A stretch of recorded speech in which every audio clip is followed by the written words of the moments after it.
आहोत साबुदाणा वडा। इथे आपण साबुदाणे वड्यांसाठी घेतलं आहे। इथे 1 वाटी मी साबुदाणे, मोठी वाटी रात्री भिजत घातले होते आणि त्याच्यामध्ये घालण्यासाठी इथे हे 4 बटाटे मी कुस्करून घेतलेत। किसणीवर किसून घेतले तरी चालतील।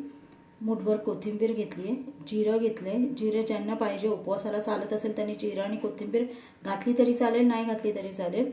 इथे 1 वाटी शेंगदाण्याचा कूट घेतलाय मी आणि हे शेंगदाणे होते त्याच्यामध्येच मी 5-6 मिरच्या, हिरव्या मिरच्या, जसं तिखट पाहिजे तसं ते पण त्याच्यामध्येच बारीक करून घेतले, म्हणजे ते खाताना मिक्स होतं व्यवस्थित। आणि ह्याच्यामध्ये आपल्याला चवीपुरतं मीठ घालून हे सगळं पीठ मिक्स करून घ्यायचं आहे आपल्याला।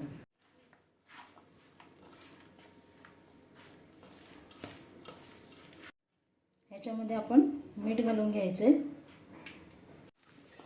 ह्याला हे असं व्यवस्थित चांगलं असं मिक्स करून घ्यायचंय, मळून घ्यायचं असं। बटाटा, साबुदाणा सगळं एकत्र झालं पाहिजे व्यवस्थित। इथे आता आपलं हे असं पीठ मळून ते रेडी आहे, सगळं मिक्स करून घेतलंय। आता ह्याचे असे छोटे छोटे आपल्याला हवेत तेवढे छोटे असे गोळे करून घ्यायचे आहेत त्याचे, जेवढे आपल्याला साबुदाणे वडे करायचे आहेत तसे। आज आपण इथे ना दोन्ही पद्धतीचे साबुदाणा वडे बघणार आहोत। आप्पे पात्रात पण कसे बनवायचे, कारण त्याच्यामध्ये अगदी थोडं तेल यूज होतं, म्हणून आप्पे पात्रात पण बनवायचे बघणार आहोत आणि डीप फ्राय करून पण बघणार आहोत। तर आप्पे पात्रात आपल्याला बनवताना हे असे छोटे छोटे गोळे करून घ्यायचे आहेत आणि जेव्हा डीप फ्राय करतो तेव्हा ते असे फ्लॅट करून घ्यायचे, तसे थोडेसे गोल गोळा करून त्याला थोडंसं चपटा करून घ्यायचं। अगोदर आपण आप्पे पात्रात बनवायचे बघूया। इथे आपण हे आप्पे पात्र गरम करत ठेवले। आता त्याच्यामध्ये आपल्याला तेल घालून घ्यायचं आहे सगळ्या कप्प्यांमध्ये।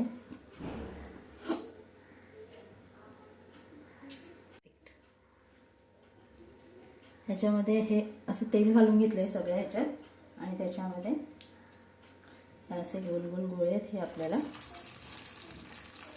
त्याच्यामध्ये ठेवायचे।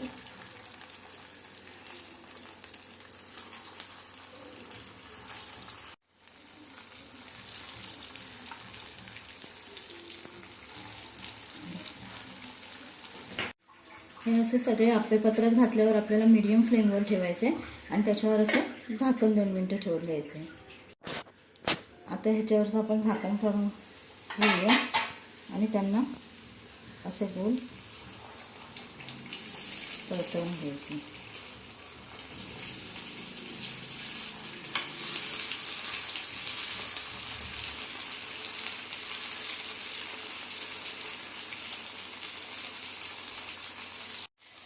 ह्याला सगळ्यांना असं परतवून घेतल्यानंतर पुन्हा झाकण ठेवायचं आहे।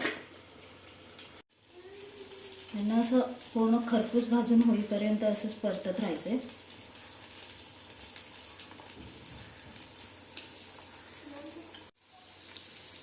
हे इथे बघू शकतो आपण असे खरपूस भाजत आले जाते।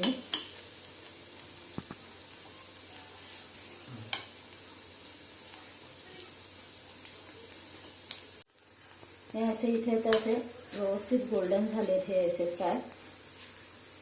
हे आता आपण काढून घ्यायचे।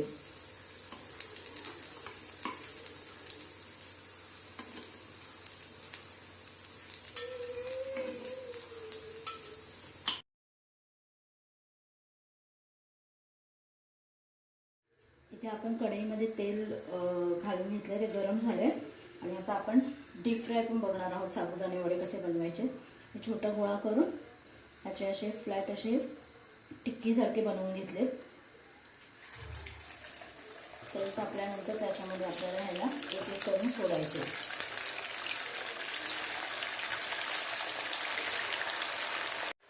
ह्याला असं एकदम फुल गॅसवर नाही फ्राय करायचं आहे, ह्याला मीडियम गॅसवर ठेवून हळूहळू एक बाजू फ्राय झाली की तिला परतवून घेऊन दुसरी बाजू फ्राय करून घ्यायची। हे इथे आता आपले असे वडे थोडे खरपूस व्हायला सुरुवात झाली आहे, लालसर झाले की ह्याला काढायचं आहे आपल्याला।